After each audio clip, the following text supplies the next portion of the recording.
Hey beloveds, well this week's topic is about taking your mess and turning it into your message. We all have stuff, whether it's stuff that we made bad choices and now it's like kind of lingering in our life because of the bad choices we made, or it might be stuff that got attached to us because of generations or stuff that maybe happened to us when we were younger. Whatever it might be, we have mess, we have stuff, we have junk because we're humans and we live in a broken world. But can you take your mess and turn it into your message? That is the power of today. And in a little while here, I am going to invite one of my friends to jump on and just to engage in this conversation of how she has walked through some of this very stuff. Well, Joyce Meyer says, a lot of people live from a place of allowing their past to dictate their future.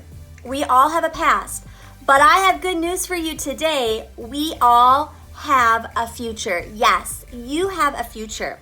And you don't have to keep living from this place of your past. You can use that as your message and as your victory and as your voice to be launched into your future. See, whatever the enemy has tried to steal from you, has tried to steal through deception, God can and God will, if you allow him, replace it in double portion. If you're willing to let go, if you're willing to move forward. You know, I was thinking about Mary Magdalene. If you don't know who she is, one of my favorite stories in the Bible is about how she was at the feet of Jesus with anointing oil, and how Martha was working in the kitchen. And Martha was like, Mary, like, what are you doing? Come in the kitchen and work. Like, Jesus is here. We want to work. We want to show off to him. And if you don't know about Mary Magdalene, but she was a prostitute. And in the eyes of the Pharisees, she was looked upon as filth. And yet in this moment, in this story in Luke, we find that she is at the feet of Jesus.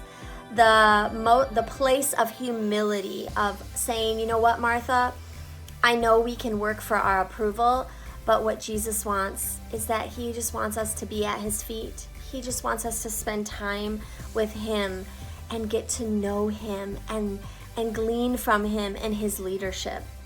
And I think of her story, and I think that she could have been someone with too much shame and thought of the choices that she made and the things that she did, that she wasn't worthy to be at the feet of Jesus, but yet she put herself there and she placed herself knowing the kindness and the love and the acceptance of who Jesus is. And guys, I have a message today for you. It is time to move from your past into your future. It is time to stop living from the place of shame and fear and rejection. And it's time to start moving into a place of using that stuff in your life, whether it happened to you unfairly or it was because of bad choices that you made, and start allowing it to become the powerful message that you have within you. No matter the age, you are not too young to use your mess and turn it into a powerful message, because there are people out there that need to hear what you have to say, and they need to hear your story. You know, Joyce Meyer says that the pain of rejection causes people to function in fear rather than boldness. I have a question for you today. Are you living from the place of fear because of rejection? Maybe you've been rejected from a guy or a girl. Maybe you've been rejected in school. Maybe you were rejected by a parent or even an authority. Maybe there's a teacher that has said something to you that just completely debilitated you. But I have a message from for you today. You can take that situation and that thing that happened to you, and you can move from a place of rejection into a place of victory. You can move into a place where you have such a bold voice because you are saying, I am not going to live in this place anymore. I am not going to function from a place of what they've said about me, but I am victorious today. if we try to build our lives constantly on what people say about us and what they think about us and how they even treat us and how we feel in our past mistakes, we are setting ourselves up for utter failure. And that is not what you were meant for. You were meant for bigger things. You were meant to be someone with a powerful voice and be someone who functions from a place of great victory. When you find your security in Him and what He says about you, rejection's still gonna come, honey. It is gonna still come. And sometimes it even increases because people don't understand. But it's just going to leave a temporary sting because it's not going to break you anymore because you are going to know who you are and your security is found in Him. Well, hello. My special guest is here. So excited. Hey, thanks so much for joining me today. And I am sure, I hope that there are lots of BCS or previous BCS students watching, so let's just give a shout out. Hey! It's your favorites, Mrs. Quack and Mrs. Driscoll. Back again with some shenanigans, I'm sure, right? Oh, yes, of course. But for all of you out there that don't know who we are, I am obviously Mrs. Quack, Tiffany Quack on Fear to Freedom 212. And this is the very famous Mrs. Driscoll, and she teaches at Bethel Christian School here in Redding, California. So thank you so much for joining me and just joining in on this conversation today. Do you think you're ready to dive in? I can't wait to dive in with you. Or did you have any fun, filters that you might want to, try out with me? Oh, wait. You want me to show you something fun? Oh, yes. Mm-hmm. Well, I first wanted to start off with some corny jokes. Huh? Anybody for a good joke? Huh? Well, that's all I can read right wow. now. Some things never change. No, they don't. They really don't. Love and I it. hope that they never do. Love it. Okay, well, let's just dive right in. So this week's topic, I'm talking about how to take your mess and turn it into your message. And, we all have stuff, right? If we're living and breathing, we have stuff. Whether it's stuff that we caused, that we made choices, bad choices, and so it's like baggage that now we have because of that. Or maybe it's just stuff that happened to us as a child, injustices that happened, or things because of, generations before us, or our parents not making healthy choices.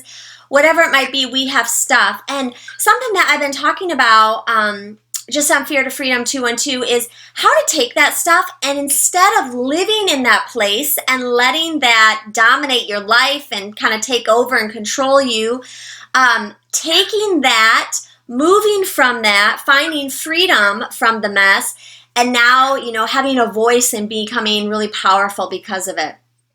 Yeah. So, I was thinking, well, first of all, it's such a joy to have you on here and just to get to interact with you like good old days. But also, I want to hear, I feel like you're, one of the best people to talk to about this because you have quite an incredible story. So why don't you share a little bit just what that looks like for you? What does that mean for you to move from your mess to your message? Yeah, that's great. Well, I have to say, especially in this time where we are home and we are possibly more exposed to our own mess on a more frequent basis because we don't have as many distractions going on. Something that I feel like the Lord has spoken to me pretty early on in this is, in this time, I felt like He gave me the song, Do You Hear What I Hear? And the lines in that stood out to me were, do you hear what I hear? Do you see what I see? Listen to what I say. Mm-hmm. And so I just kind of took that as somewhat of like my marching orders for this time. And one of the things that I feel like He's really pointed out to me in this time is going hardcore pursuing forgiveness. Wow. And looking at what that looks like in my life in the present Mm-hmm. and in the past. So it's not limited to this moment, but also looking backwards. And so a really kind of like a practical tool that I feel like the Lord has given me to practice myself is to, with the Holy Spirit's guiding, go into a moment or a time or a place where you felt offended or hurt or angry. Maybe just anger. Yeah. Maybe you're angry at somebody. And sit in that moment and actually allow yourself to be in the pain of that moment. And then allow yourself to go, okay, what was it that offended me? Wow. And then in that very moment, give it back to the Lord and release forgiveness to that person, whether it's just you yourself saying it to yourself, or whether you actually get up and talk to that person and tell them, hey, I just want you to know I'm releasing you from this. So I have been doing that, and it's been something that honestly, it's not something that I felt like an immediate effect, like, ting, ting, ting, it's all better now. Yeah. But instead, I find myself maybe a day or two later, like, not thinking about that pain. Or when I think about that person, that memory isn't the first memory that pops up in my head. So good. So it's like allowing me to love people even deeper because let go of offense. Yeah, wow.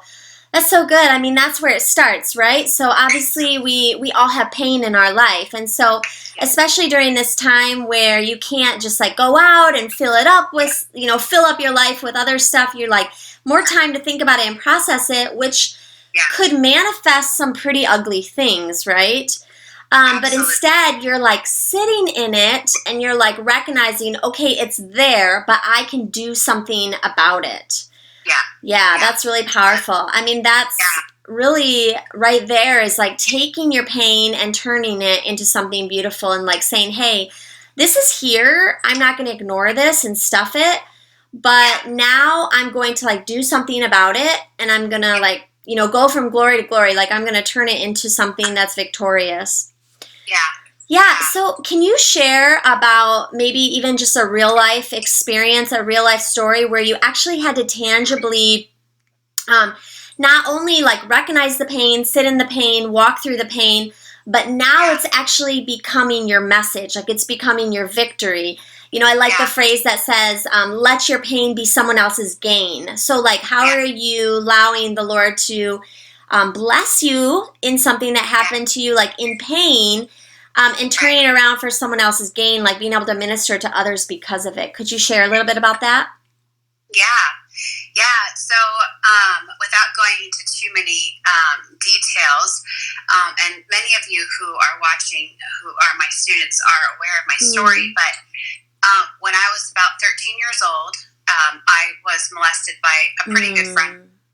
Wow. And that pretty much kind of changed the course of my life pretty quickly. And it's been something that I have like had to walk through forgiveness, like releasing forgiveness time and time again.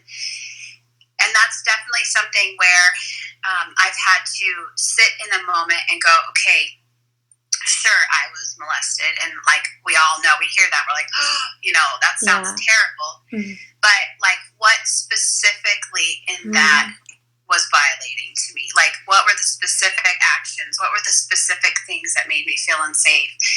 And I've had to go through and just, again, with the Holy Spirit, with the Father nearby, never on my own, I've had to just sit in that pain and go, okay, I release that to the Lord. I forgive him for that. I forgive him for this.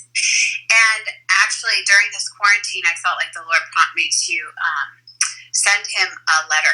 And it's the first time I've ever made contact with him. So brave. Ever. Yeah, I was unsure. But I really felt like it was the Father's prompting. So I felt safe in that because I knew it. And so I wrote this letter just kind of releasing them, and I actually physically sent it. You know, I know sometimes you just have to write a letter and burn it, or you write a letter and throw it away. This, I really felt like there was something really significant about me sending it off. And in my spirit, I don't have any physical, like, proof of this, but I almost was like, I think that I felt like the Lord told me they received the letter today. And there was just something that almost felt like a weight completely lifted off of me. Yeah. And I want to say, for those who are watching, like, this has taken me 25 years, and I know that sounds like a long time, but it's not something that, just, I wrote a letter and then I was fine. Right. I'm not trying to downplay the pain of what anyone has gone through, but I felt a shift in my spirit, even to the point where I had a dream about this man, and I wasn't afraid, and I wasn't fearful for my kids. Like, I've had dreams in the past where I'm like, where are my children? But I had none of that, and I just felt like, wow, I'm so actually free. Mm-hmm. Yeah. So now, working with junior high kids, like, it's just joy. It's a joy to be able to share this story and share with them and share with you even now. Like, there is freedom, and there's not, I think sometimes, especially in our busy world, we feel like if we just do A, B, C, and D, we'll be done. We'll be fine. But there's actually, like, so much, there's so much healing to be had by going one step at a time through each thing that you need to forgive. And just giving yourself that room and being with yourself as well. That's so good. In this case, the situation was something that you did nothing wrong. And so if there's anybody out there who's walked through this, I mean, I think abuse in this way, molestation, all those things in that category are just at the top of such an injustice and so much pain. And if there's anybody out there, you didn't do anything to cause this, but how beautiful. I mean, thank you for being so real. Thank you for being courageous and sharing. But the realness is that it took time to heal from this. But as you healed and as you took it step by step, you didn't stay stuck. You're not staying stuck in that pain. You're not stuck in, like, the injustice of it, even though it is such an injustice. You're like, I'm going to take this, and I'm not going to be in bondage anymore.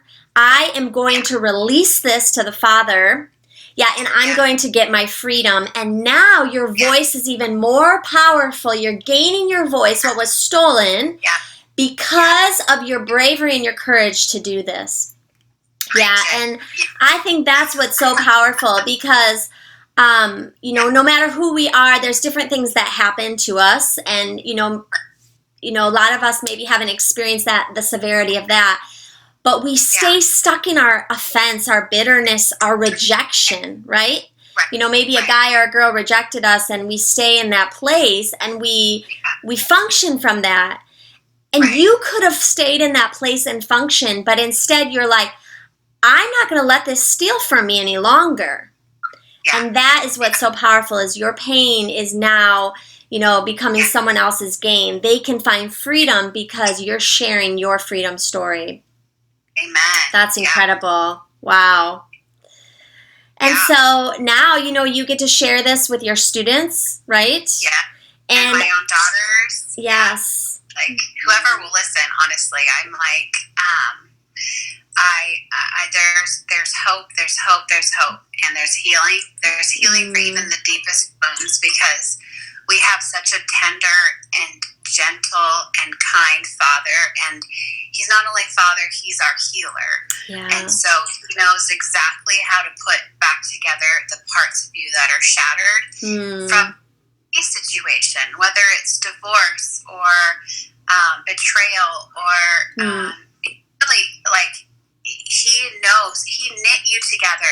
his father's Amen. faith. It is your mother's book. Yes, come on, preach it. and so he does know how to put Humpty Dumpty back together. And actually, like, I feel like you said this somewhere. I just read it from on your page that he puts you back together and gives you double. He gives you even more, above and beyond. And that was what Job did too in the Bible when he lost everything. And that was something I read recently. He said in Job, as soon as Job had forgiven certain people in his life, and it wasn't like it was contingent on that, but I just remember that standing out, that as soon as he released forgiveness to those who had done wrong to him, the Lord rewarded him with double. Wow, come on. So, yeah, I just feel like there's someone out there that needs to hear this, whether it's someone that we know or someone who's just on this page.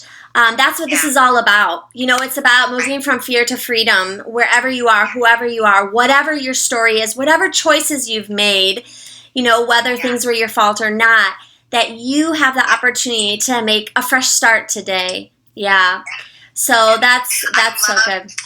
I'm totally going to interrupt you again. I'm sorry. But no, you go for it. No matter what choices even you have made, because, there's fallout. Say something like that happened to me. There's always fallout. And I've made choices in my life that have been bad choices as a result. And it's like there still is forgiveness. There still is freedom. There still is so much goodness for you. Amen. So. That's good. So, even just now as we're on here together, we just release that over you wherever you are, that you have the opportunity to take your mess and turn it into your message, that you don't have to stay stuck, but today is your day to move into freedom from fear to freedom, from glory to glory, from your pain into someone else's gain. So, hey, Adrienne, Mrs. Driscoll. My corny friend. Wait. Last time. Oh, yes, you can. Yes. What did you want to say? I'm sorry. Hey, I just wanted to say thank you so much for joining today. And if you do know us and you're one of our previous students or current students, you better comment below and let us know that you listen to us all the way.